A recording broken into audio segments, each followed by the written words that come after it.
Hello, everyone, and welcome to the Expansive CEO podcast. I'm your host, Hannah Chapman, and today is Thursday, October 30th. It is currently 1:26 p.m. Pacific time, and this is another episode of Investment Friday. And I am here solo today, and actually next week as well. Brad is uh, doing a lot of trading right now because that's the main part of his job. So he is taking care of all the trades, all the client stuff that needs to be taken care of over at Juncture Wealth Strategies as the Chief Investment Officer that he is. So we appreciate that. Thank you, Brad, for holding down the fort for us in that way all the time. So this week, we are going to talk about market update. We're going to go over what's been happening in the markets this week. Jerome Powell and the Federal Reserve, Federal Open Market Committee, the FOMC, affectionately known as the Fed, did come out with an interest rate cut yesterday on October 29th. So they did cut um, interest rates by 25 basis points, which means 0.25% or a quarter of a percent. So our overall interest rates are sitting at about 4 to 4.25 right now. And the market kind of responded a little bit favorably. And then when Jay Powell started talking about that, took a little bit of a dive. So we will talk about that a little bit more in a second. Let me finish what I was saying. We're going to go over that. We're going to go over the concentration in the stock market right now as well. This was an issue last year, has been for the last couple of years, really, but we're going to talk about more about what that means. And we are also going to talk about more tax planning, charitable giving, planning that we can do starting right now because we're almost in November. So we have these last 2 months of the year where we can do a lot of this strategy planning, ideating for this year. And maybe if you can't do any of these things this year, it's a good setup for 2026 and you can plan for it. So let's go back. Let's go back to the Federal Open Market Committee and Jay Powell's comments. Again, they did put out a 25 basis point cut. And what was super interesting about this meeting was that generally, and if you've listened to this episode, Brad and I talked about how the FOMC works and how Jay Powell has really wanted to make decisions by consensus um, during his term as the Fed chairman. He doesn't like to, just rule by majority. And again, he's one of 14 votes. He does not drive all of the decision making by himself. It is a 14-person committee, and a lot of their decisions have been unanimous because that's the kind of leader he is. He wants to come to consensus and really understand, where everyone's at. Well, in this meeting was super interesting is that there was not unanimous consensus. It was close, but not unanimous to make this 25 basis point cut. And on one side, one of the Fed governors wanted a bigger cut. They were lobbying for, I think it was a 50 basis points or a 0.5% cut rather than 25 basis points. And the other dissenter wanted no cut. So they wanted to keep it steady.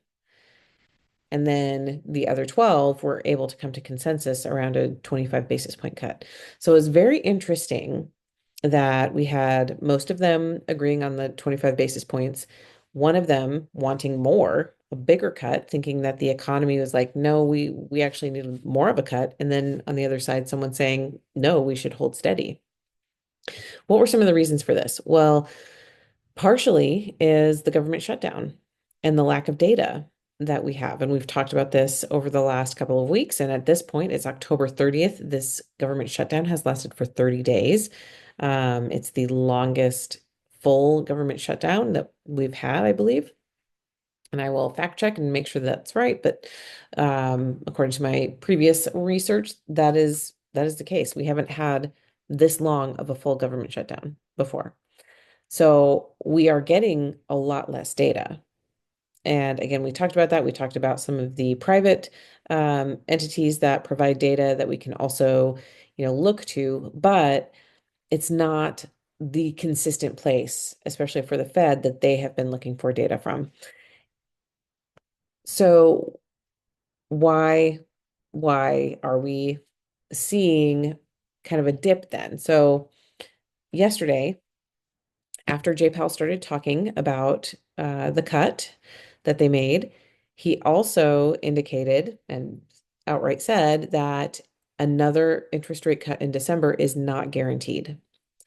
Um, which doesn't mean it's not going to happen, but he was very clear that they're not sure about what the data is showing. They're not sure if the data is going to support another interest rate cut in December. And the market had priced that in. Basically, the futures markets and the stock market in general had priced in interest rate cuts in December, and then another couple of interest rate cuts in early to mid 2026 as well. So the forecast is for roughly another full percent coming down. So 100 basis points coming down over time up until basically next June or July of 2026. So when Jay Powell came out and said that there is no guarantee that we will be cutting interest rates again in December, the market took that as you know, a point of uncertainty, which, as we all know, the stock market does not like uncertainty. That is the thing that it hates the most, um, out of anything, right? Just uncertainty is the bane of the stock market's existence. So now we have this layer of uncertainty. We also have this layer of uncertainty again with the government data not posting. And we also just saw big layoffs being reported from quite a few big firms. So Amazon, UPS, a few others coming out with, multiple tens of thousands of job cuts. Some of them are saying it's from AI replacing jobs. Um, but we will see. We will see what actually comes out, what shakes out when it comes to that. And if it is actually AI driven, and it could be in a way. There's other interesting reports, I think, coming out that some of these job cuts are actually more around where budgets have been allocated for the year. And, Amazon, for example, a big portion of their profitability has come from AWS, which is their cloud server. That has been there where they've had big profit margins over the last several years. Their retail side, as with most retail, has always had super slim profit margins, and in the beginning was a loss leader, right? Like that was part of the beginning of Amazon. They weren't making a profit for a very long time. And retail, again, still doesn't make very much profit. It's very slim, but the cloud service really does. That's their biggest driver of profitability, and it has been for a while. And the demand for servers is one of the things that some people are speculating is driving this need to reallocate budgets and fire employees, because that's a big expense for a business, so that they can reallocate some of that money over to, literal capital expenses like buying more servers and being able to have more cloud services, a greater expanse of cloud services for the companies who are asking for it. So we will see what that actually shakes out to, and how the labor market comes into balance. As Brad has told us many times over the last year, we've been in a very, very tight labor market. for a long time. There have been multiple jobs. At one point, it was two open jobs for every person who was searching. So everyone who wanted a job, technically there were two available. Now, again, whether that's in your preferred um, industry, that's not what that means. It just means, if there are jobs available. And that has been coming down steadily over the course of this year. We've seen it drop, to 1.5 jobs per person, down to, 1.3 jobs per person. So that's one of the reports that we're not going to see until the government really opens back up. Again, that comes from the Bureau of Labor Statistics. But with these big layoffs happening, we might start to see that job market tightening quite a bit more, where we now maybe are getting closer to that one-to-one, for every one person looking for a job, there's one job opening, or even less than that. For every one person looking for a job, there's not quite one job to find. So we don't know. But if that is the case and we do start to see the labor market tightening that much, or excuse me, easing that much to where now, it's not such a tight labor market where companies aren't competing so hard for employees, then that means that is a deflationary aspect of the economy, right? So we are potentially going into a phase of lower wage growth, which is less inflationary than what we experienced, especially during the COVID years. Um, so that is all kind of shaken out to um, have the stock market take a dip. I'm looking literally right now, and the S&P 500 ended at negative 0.99% today, so almost a full point down. The Nasdaq was down 1.47%. The Dow Jones was down 0.23%, so quite a bit less. But it was a down day. And with that, I mean, another thing that we've talked about recently, and I've reminded you a few times, whenever we have these surges up, the S&P 500 in particular has been hitting all-time highs. Whenever we do hit those all-time highs, we are priced for perfection, right? And so there's this energy of like, if everything keeps going perfectly, then the stock market can keep going up. But if anything goes wrong, if we get any bad news, typically that's going to mean people are going to be like, okay, well, we just hit highs. I'm going to go ahead and take some profit off the table. And then we see a pulling back. This is completely normal in any bull run or bull market scenario. We hit more highs, we pull back down a little bit, then we ramp back up to another high, then we pull back a little bit.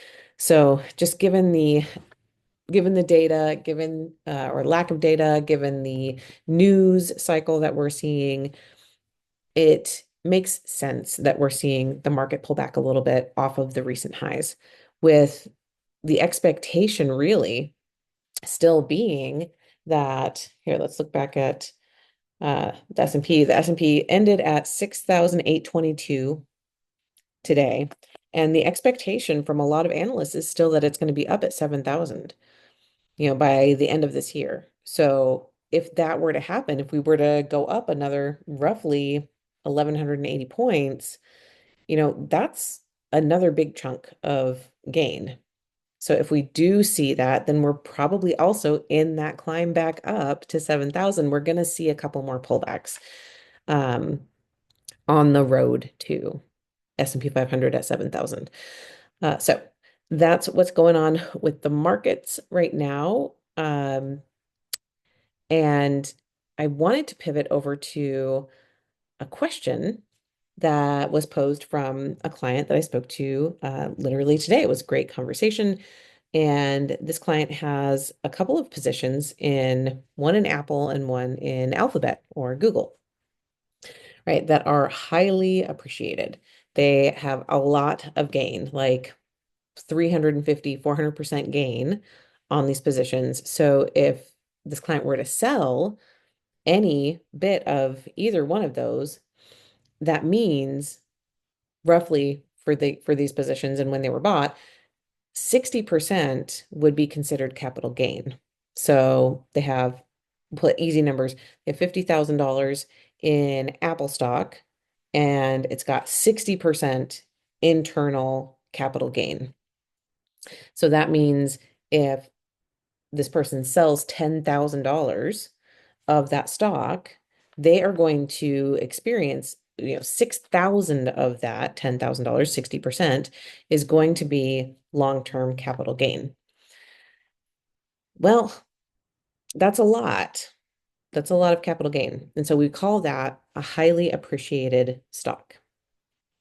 That's the way that we would uh, label something like that. And there are lots and lots of people who have some of these highly appreciated stock positions in their portfolios for different reasons, whether that was, inherited from a parent or a grandparent, or, something that you bought back in the mid 2000s or 2010, or and you've held it for a long time and have experienced a lot of growth.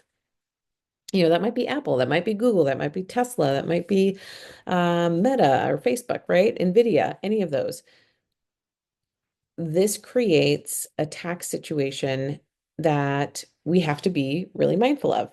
So the question from this client was, should I sell some of that, have these stocks, run up as much as they can, knowing that they probably still will continue to grow, but when companies get that big, as big as Apple and Google are right this moment, we've talked about this before too, if you've been listening for a while.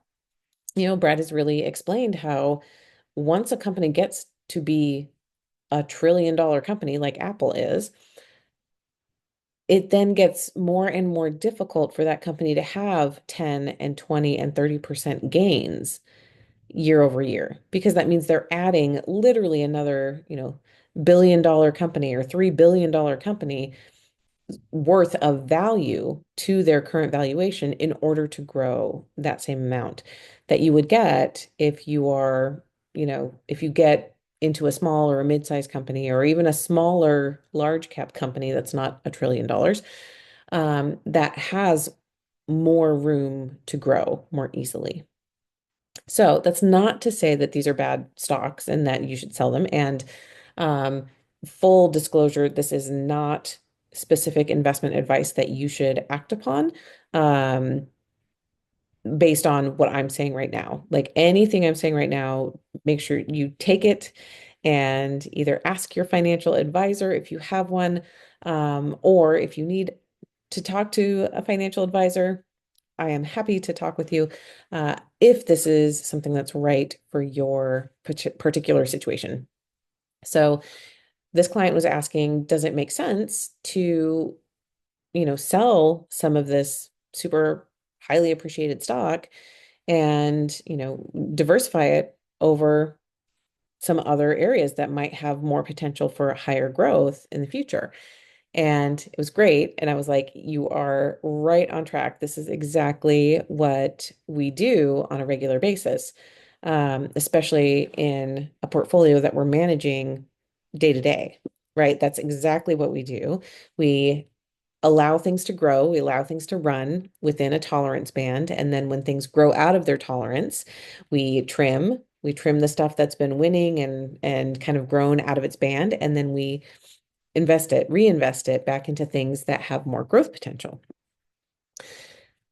The thing with this client, though, is that they already have quite a bit of tax liability, and we don't necessarily want to add to the tax liability of their situation just to diversify right at this moment. So we have to be really intentional. We have to be intentional about when and how we're doing that diversification. But it's important to do it. So one of the reasons also that we want to do this, and I mentioned this in the intro a little bit, is that we are highly concentrated yet again. We've talked about this, I think, in 2024, 2023, maybe even, we talked about it a lot, that a majority of the gains that we were experiencing at those times were coming from just seven companies. Call them the Magnificent Seven or Mag Seven, you might have heard in, you know, reading or listening to other financial news. So those biggest seven companies, which include NVIDIA, um, Apple, Google, Meta, a couple others, but those, those big, highest market cap in the S&P 500 companies have once again been driving a lot of the return. And so that means we are highly concentrated again, and almost a little bit more so than we even were in the last couple of years. So when we're that highly concentrated, again, we've talked about this, we are then priced for perfection, where these companies have to perform impeccably and come out with even more growth forecasted, right? It's like we just had not perfect news from, I think, Meta came out with their earnings, and it wasn't absolutely perfect. And so that made the stock market tumble a little bit as well, because that's what it's priced for. So when we get these, oh, it looks pretty good, but I think with Meta, it was like they wanted to do a fundraise with debt. So they wanted to sell bonds basically. And in order to fund some of the AI innovation that they're working on, and the market took that a little bit weirdly. And so we are like not in a place where those high gains from those few positions are necessarily going to be stable. And so if any of those have an actual down quarter, if it's like actually not a good report, that's where those big stocks can really make the whole stock market tumble. And so we don't want to stay super concentrated in those areas, especially if your goal is, and you've done your financial plan and hey, you know what? It looks like if I earn, anywhere from 8 to 9% consistently over time, I will have plenty of money, more money than I could ever spend in my lifetime. And it looks great. Well, if we've done your plan and you know that you are targeting in that 8 to 9% range, that means you don't need to get 20 or 30% every single year from your portfolio. And you don't want to get 20 or 30% per year I mean, okay. Yes, it would be awesome if everyone could get 20 or 30% out of their portfolio every single year without risk. But the reality is that 20 to 30% gain also comes with a very high risk of loss of 10, 20, 30, 40, 50% loss, because those stocks are more volatile.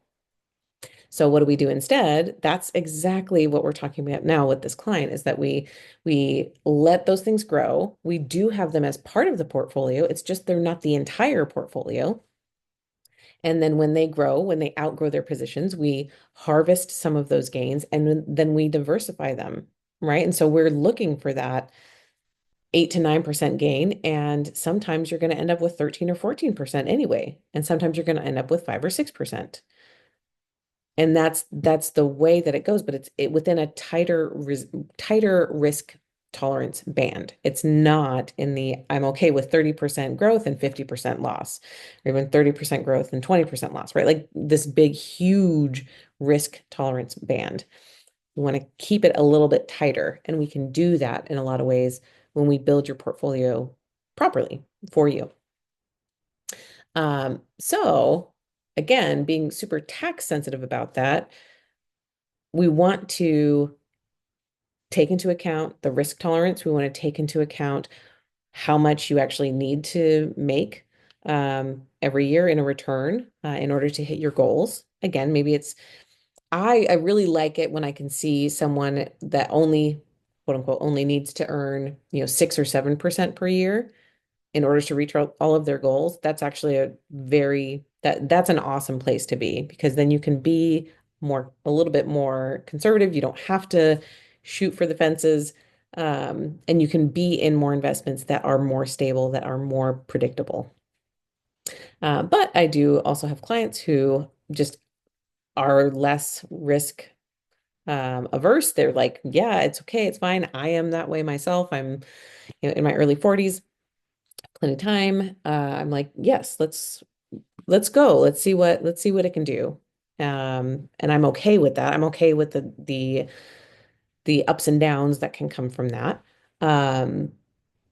But I don't need 15 or 20 or 30% returns each year in order for my financial plan to be okay. Um, so we take that into account. We take the taxable income into account. And what we do is we create a budget. We create a capital gain budget for the year. And over the next year, so probably in 2026, we will start to systematically sell some of those positions off so that we can come back into alignment and get those concentrated positions lower, so that they're not such a big part of the portfolio. But we do it in a way that is sensitive to the taxes, where like we talked about last week or the week before, we do some tax loss harvesting, and then we can harvest losses when they're available, and then we can sell some of these highly appreciated assets and offset those gains. So we can make a tax neutral trade, basically. Um, and that will do what we're trying to accomplish. I wanted to also then add into this conversation this talk about taxation and charitable giving, and some of the ways that we can really align our portfolios with our giving intentions, and with more intentional stewardship, I want to say, of the, prosperity that we are creating. Because this is, for us, for our families, but it's also for our communities. And one of the things that is super heavy on my heart today, Thursday, October 30th, going into tomorrow, is the current issue with SNAP benefits, or food stamps. When I was younger, we called them food stamps, right? That's what it was known as. Now they're called SNAP benefits, and families and individuals that receive SNAP benefits have an EBT debit card that they're able to use at the grocery store and other places for approved food items. And right now, with the government shutdown, um, as of November 1st, SNAP benefits are not expected to be funded. And so that means literally 42 million Americans are potentially not going to have enough money to buy food in November at the start of the holiday season, right? And we don't know when the government shutdown is going to end, so we don't know when those are going to turn back on. This is super heavy on my heart because, one, I believe everyone deserves food in a country that is so abundant, that has so many resources. Every man, woman, and child deserves to be able to eat. And we have the resources to be able to allow for that. And I mean, literally, my tax dollars and your tax dollars and everyone's tax dollars that paid taxes this year in 2025 for last year, these funds were already earmarked for SNAP benefits, for our social safety nets. And so there's there's also a frustration for me that that is being taken away when it was literally already funded. They already have the money. So, without making that any more political, just the literal fact that SNAP benefits are not going to be funded unless we get a reversal tomorrow on the 31st.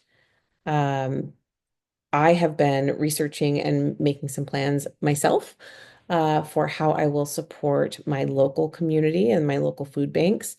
Um, and this ties into, our charitable giving and our intentions as well. So if just a little PSA there about that in case you hadn't heard or in case you were unaware in some ways of like just how tenuous that situation is. I sincerely, sincerely hope that any movement happens tomorrow, even if it's at 11:59 p.m. Eastern time, and we find out that, oh, they decided to fund SNAP in this way.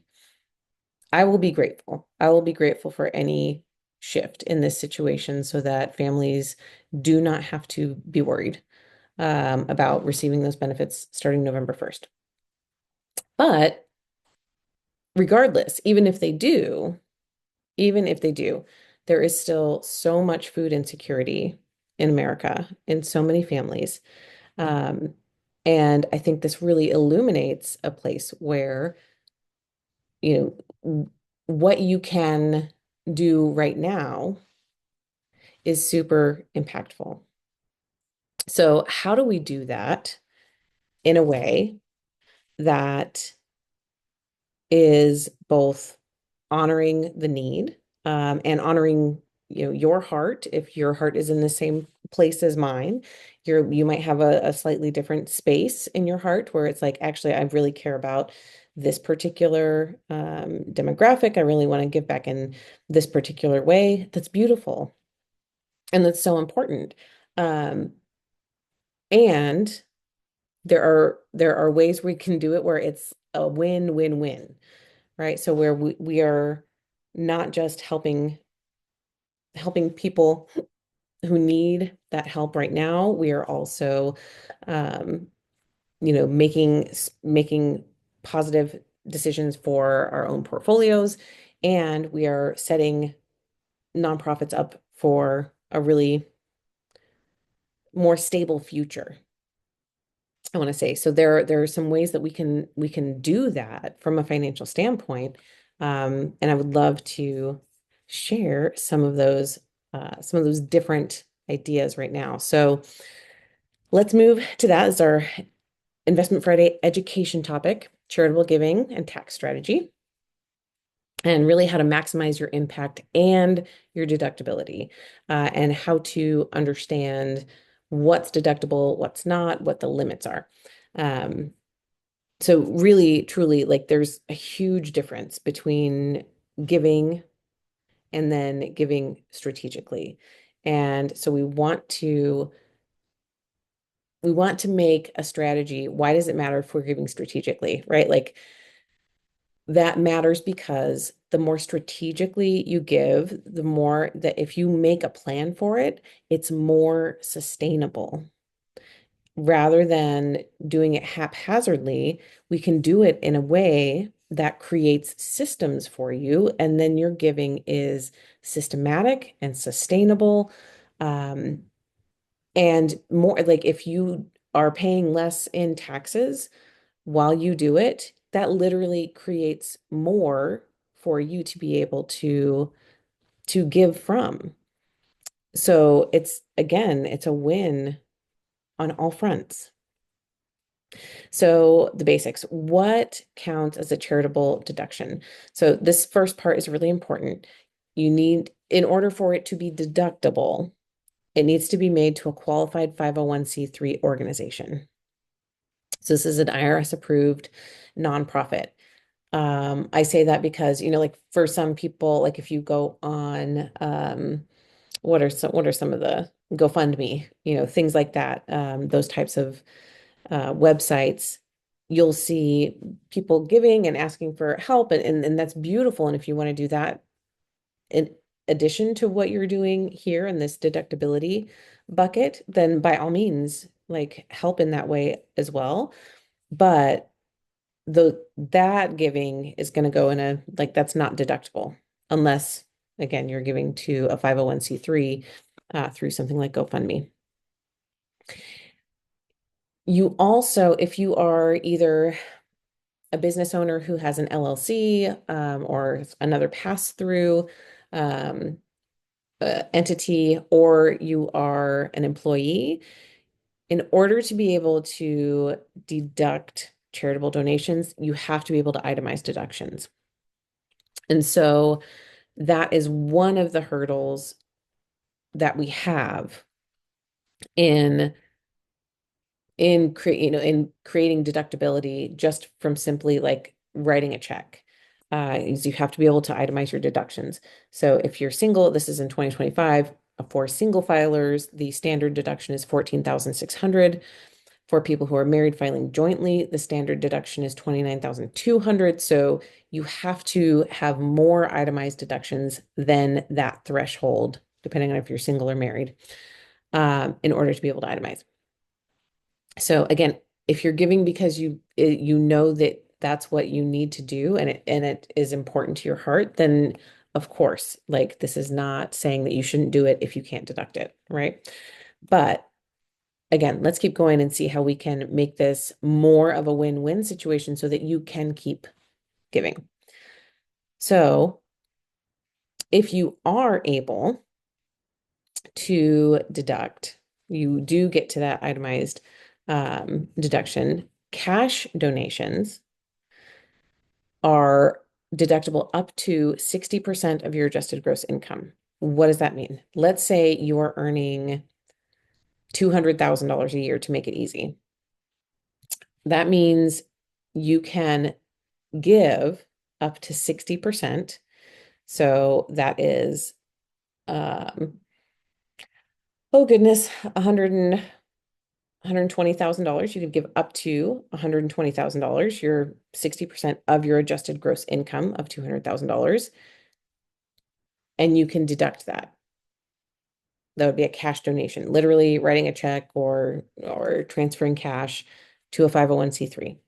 So you could deduct up to $120,000 to public charities. If instead you were to donate appreciated stock, so this is actually going back to our previous conversation of what do I do with that highly appreciated stock? Well, if there was something that you really wanted to donate to and to support, you could donate appreciated stock directly to a 501c3. So what does that look like? If you have that Apple stock that's worth $50,000 and your cost basis is only $10,000, so you have this huge capital gain bill that you will incur if you sell that stock. You have two things that you could do. You could sell the Apple stock and then donate the cash, right? You would get the cash deduction, but you would be paying capital gain on that transaction. So we don't want to do that. We don't want to realize that capital gain. Instead, what you can do is transfer that Apple stock as is, just transfer it straight over to the charity. Most 501c3s know that this is something that can happen. And so they do have the processes set up to be able to receive that. You just have to ask about it. But you can take that Apple stock. Let's say, again, you wanted to transfer $5,000 of this Apple stock over to this charity.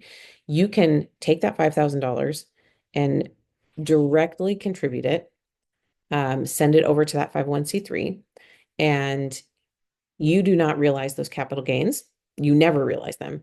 The 501c3, the charity, also never realizes capital gains. They can sell that stock whenever they need to. They can hold on to it for a while if they want to, or they can sell it, and they're not going to pay taxes because they are a 501c3 charitable organization. So this is a really, really great way to donate if you have these appreciated securities that have a really high capital gain embedded in them right now.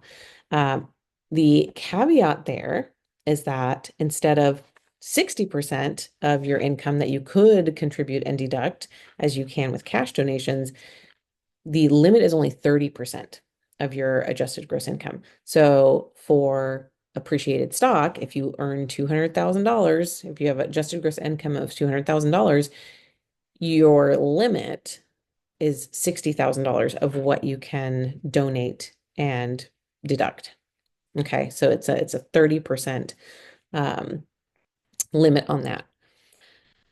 We also could talk about donating property or other assets or donating to private foundations. We don't need to go that detailed, I don't think, right now.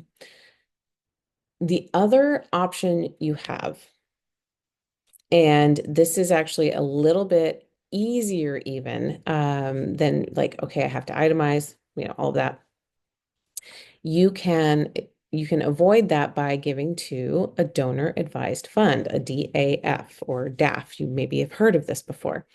You would get a full deduction in the year. So let's say you donate $30,000 into a donor advised fund. You can get that full $30,000 deduction this year, and then you can distribute to different charities over time. Now, different donor advised funds, these are usually pooled donations, um, pooled charitable investment accounts. There are some providers, Fidelity, Schwab, different places that do allow you to have your own account if you reach a certain level. So if you only have, $1,000 or $2,000 to give to a donor advised fund, that might not be enough for you to have your own account. But if you had a bigger donation that you wanted to do and get out of your taxable income in 1 year,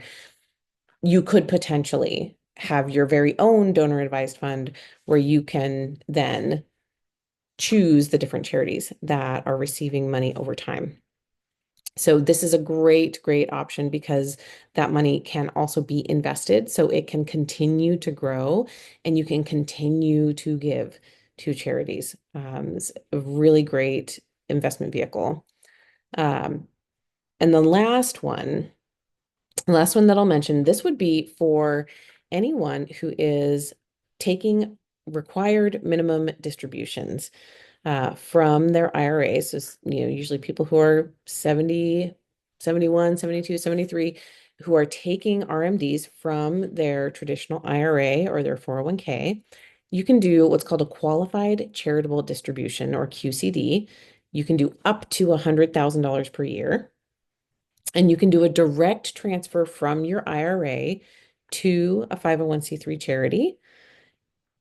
And that gets rid of your RMD for the year, or it gets rid of a portion of your RMD anyway, and you never pay taxes. So what does that mean? That means if let's say you have a big IRA and you have to take $130,000 out of your IRA this year before December 31st in order to meet your RMD, your required minimum distribution.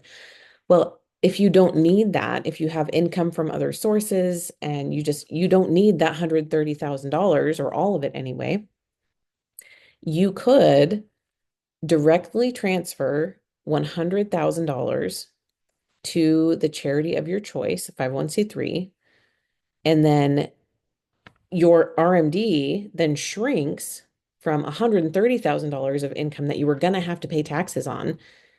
Well, now it shrinks all the way down. You gave $100,000 to your charity of choice. Now you only have to distribute and pay taxes on $30,000 of income. Okay, so it's huge. Or let's say you have an $80,000 RMD. Well, now if you want to, you could give $80,000 to a qualified charitable organization and not have to take your well, we're not going to put it that way. You don't have to pay taxes on that RMD and it goes straight to the charity. Um, So, and this does not have to be itemized either. That is a direct gift. So it's a very cool option for anyone who has a large IRA balance or 401k balance, and they don't necessarily need that income, and they want to do something else with it. So there is more that we can talk about, and maybe we'll do a part 2 about some other advanced strategies, we could say. But these ones are really, really good and really good to talk about and consider, especially right now. Again, now that we are almost hitting November, December are upon us. And some of these things need to be done, like the qualified charitable distribution, the QCD out of an IRA, that has to be done by December 31st. So, I mean, there's a bunch of stuff. Donor advised funds also need to be funded by December 31st. There are things that you need to do by the end of the year. So this is a great, great time to be thinking about those possibilities. And again, with the holidays upon us, with the deep, deep uncertainty that some families are facing around if they're going to have enough money for food, all of that, just again, if it's on your heart as much as it's on my heart to make sure that families and children have the food that they need, I just really encourage you to find those places that your dollars, your extra dollars that you don't need, that are surplus for you, that represent, your overflowing bucket in any way, shape, or form, that we collectively take care of our most vulnerable people who need that social safety net right now. So there's my heart. As always, if you have any questions, anything you want to learn more about, feel free to email me, email Brad, send me a note on any of the platforms that you follow me on. I'd love to hear from you and love to answer your questions. Thanks again, everyone. We'll see you next week and have a wonderful, wonderful start, end to October, start to November. Thanks. That's it for this episode. Thanks for listening, and be sure to like and subscribe. And again, if anything resonated with you from this episode, I would love to hear from you.